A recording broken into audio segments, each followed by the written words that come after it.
Good morning, everyone. Viktor Hovland joins us now at the 2025 Ryder Cup. Viktor, welcome to your third Ryder Cup. We'll go ahead and jump right into questions, starting up here with Martin. Viktor, there was a lovely clip on social media last night, just before you went on the stage for the opening ceremony, where you said you just had your best range session in 2 years. How pleasing was that, and what did you find? Yeah, that was obviously really sweet. Timely that it came yesterday. Obviously, this is a golf course you have to drive it really well, and been kind of struggling with the driver, but it's been a range session. It's been a long time since I've been able to stand on the range and just kind of beat balls fluidly, effortlessly, without trying to feel like I'm steering it. And when I went to film it as well, it looked a little bit different. It looked definitely better than other swings that I've made lately. So I'm really pleased with that. I hope the weather kind of stays okay so I can continue that feel and see if it holds up, because I think we've all been there. We find a feel and then we think we're back, and then the next day it all falls apart. So I'm kind of looking forward to try to test it out a little bit more today. Over to Mike 2, please. Yeah, about the swing, I saw a clip on Instagram the other day with you working with a G-box. Yeah. What are you still working on with your swing? Yeah, I mean, kind of the main thing is that I get a little bit stuck in the downswing, so I've just been trying a lot of different training aids and stuff to see if I get a feel that will get the arms and hands a little bit more out in transition. Because for me, I just pull it down a little bit, and for me, with my pattern, that's really tough. So I've just been trying to, see if that resurrected a feel of some sort. But I didn't really find that was the missing piece for me. Okay.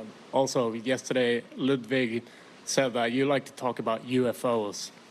What's up with that? What's up with that? Yeah, that's the question, isn't it? What is up with that? It's just something that I've been into the last couple of years. I think I've always been extremely into my golf, and sometimes you just look at your golf swing and trying to practice as hard, and you don't really get the results that you want. It can be quite frustrating, and I think it's been one of those things that I've kind of taken my mind off of golf a little bit. And then the more you go into it, you just get more questions. It's one of those things that you don't really find any more answers, but it's very interesting to go in there and kind of challenge some of your beliefs that you currently hold, and you kind of have to expand your mind a little bit, and I think it's super fascinating because it encompasses or touches on so many different topics as well that I find it really interesting. Over to Luke on 1. Hey, Viktor. You were saying something on the range yesterday.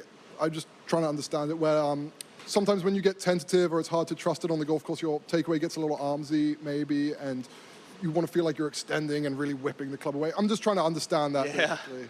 I don't want to go too far deep into the golf swing, but it's just the golf swing just seems so counterintuitive and almost paradoxical sometimes, where I know if I look at my 3D data, like I rotate way faster and way more than I used to do when I first came out on tour. Some of that is because I'm hitting it further, I've got more speed, I'm more dynamic. So then by that data, I've tried to almost slow down and not rotate as much off the ball. But then what I do is that I just spin open. So it was almost a little counterintuitive yesterday, where I felt almost more dynamic off the ball, but instead of spinning around, I was moving more up and back. So it almost kept me more centered and more still. And from there, I can actually use my body like I used to before and not get it stuck. So that's this game. It's so fickle. You try to do something the opposite of what you're doing, but sometimes that's not the answer. So it's very elusive. Up top there, Mike 16. Viktor, you are generally one of the more popular players on tour. How do you prepare for fans that might be actively rooting against you this week?